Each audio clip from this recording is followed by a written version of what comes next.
Bueno, hay dos temas que siempre vienen a la memoria, el tema de lo que fue el 2001 del cacerolazo y también lo que fueron los saqueos en Tucumán.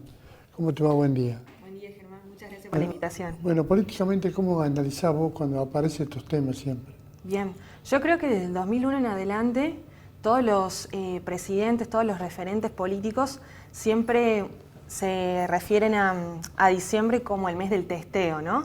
El mes de la tranquilidad en la calle, el mes de la tranquilidad en la economía, porque todos los presidentes, como un espejo, como una especie de espejo retrovisor, vuelven a ese 2001, donde casi vivimos un colapso estatal, donde el Estado no podría brindar el orden o no podría brindar la seguridad económica en el país, que obviamente tuvo sus picos en las décadas o en los años anteriores a 2001 y que tenían diferentes focos en distintas provincias como Salta, Jujuy, los cortes, los piqueteros, los nuevos sujetos sociales, que eran los piqueteros con los cortes de calle y que finalmente eclosionó en el 19 de diciembre en Argentina, ¿no? Y también con un contexto internacional muy particular, donde vos tenías, por ejemplo, diferentes estallidos económicos con nuestro vecino en Brasil, con el efecto caipirinha, en México con el efecto tequila, también en el sudeste asiático, con el efecto arroz. Entonces vos ves que era un modelo económico también que dependía mucho del financiamiento externo.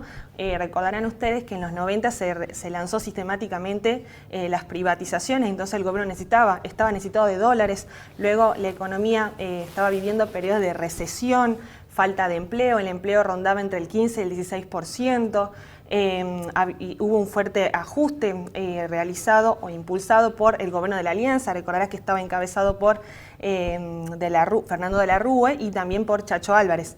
Se deprimieron los salarios y hubo un ajuste del 13% en los salarios estatales. Ese es el panorama en que acontece el estallido de 2001. Pero ahora, mirándolo, era como si fuera que el pueblo saliera a la calle. Yo creo que fue transversal a todas las clases económicas, desde los pobres. Recordarás que en ese momento teníamos un 55% de pobres y también un movimiento que eclosionó con la clase media, con los cacerolazos. Recordaremos también que los cacerolazos vienen de Chile, donde las mujeres salían a protestar, las mujeres de clase alta salían a protestar en contra de Salvador Allende en Chile. Acá en Argentina fue porque el gobierno había lanzado el corralito. Entonces, para mostrar su insatisfacción, su descontento con respecto al manejo de la economía, muchas personas de clase media salieron a las calles a protestar. Claro, eso fue más por el tema de los fondos. Sí. Que los bancos congelaron los fondos y bueno, fue el famoso tema del corralito, el corralón, sí. Lo que pasó en Argentina. Sí. Ahora, mirando con el tiempo, sí. ¿Eso fue, vos crees que fue inducido, fue espontáneo? ¿Cómo lo vemos? Y yo creo que fue un movimiento espontáneo porque las mismas personas salieron tal vez organizadas de diferentes liderazgos, por un lado piqueteros, por otro lado la gente que pasaba situaciones de urgencias económicas, la gente que no tenía empleo, que no sabía cómo salir de la crisis. En ese momento no había un sostén o una contención social como sí la tenemos ahora, donde hay diferentes planes sociales para cubrir diferentes necesidades. En ese momento la gente no estaba tan organizada como sí lo está ahora.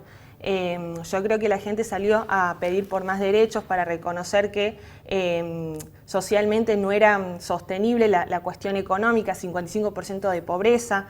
Recordarás que del 70 en adelante, del 70 teníamos 3% de pobres, al 2001 de 50% de pobres. Se empieza a hablar en Argentina de la cuestión de la pobreza, ¿me entendés? Pobreza estructural. Exactamente, y también la subocupación.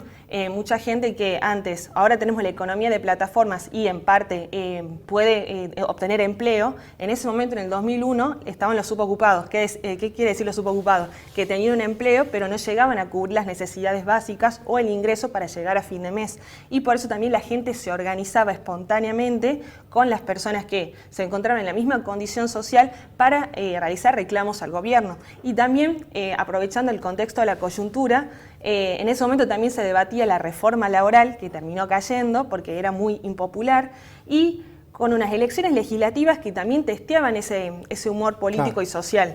En el 2001, en 1999, el gobierno de la Alianza saca el 49% de los votos contra el peronismo, que llega al 35-37%. 2 años más tarde, la Alianza, en las elecciones legislativas, en elecciones de medio término, pierde entre 4 y 5 millones de votos.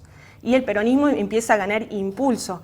Entonces ahí ves, y también esto es como el gran dato, se cuentan entre 40% votos nulos e impugnados. Entonces empieza a haber una insatisfacción popular, una insatisfacción con la democracia que en ese momento era canalizada por la izquierda, no como en este momento que es canalizada por la derecha. Ahora, la derecha, ¿vos crees que viene el 2001, después ya comienzan presos los piqueteros ya con más incidencia hasta ahora?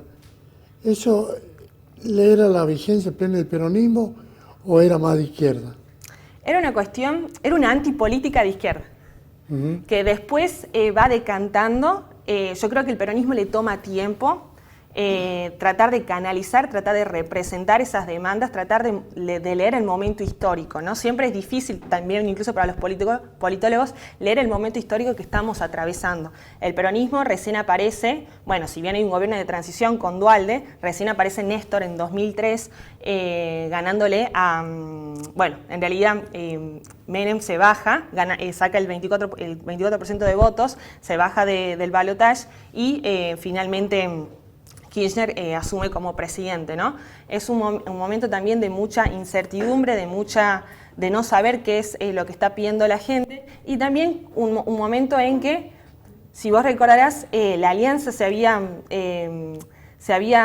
se había opuesto al modelo económico del menemismo, sí se había opuesto a la corrupción del menemismo. Claro. Entonces había como mucha timidez a la hora de enfrentarse a la convertibilidad. Lo que hace finalmente Duhalde es empezar a especificar la economía y decir, muchachos, acá terminó la convertibilidad.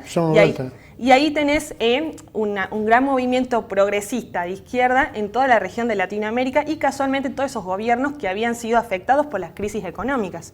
Entonces se empiezan a respirar otros aires donde el Estado empieza a tener un rol más preponderante para reordenar la economía. Donde el mercado falla, el Estado ahí está ahí para solucionarlo. Te agradezco muchísimo. A vos. Muchas gracias. Bueno, vamos a una pausa, señor director, y ya volvemos.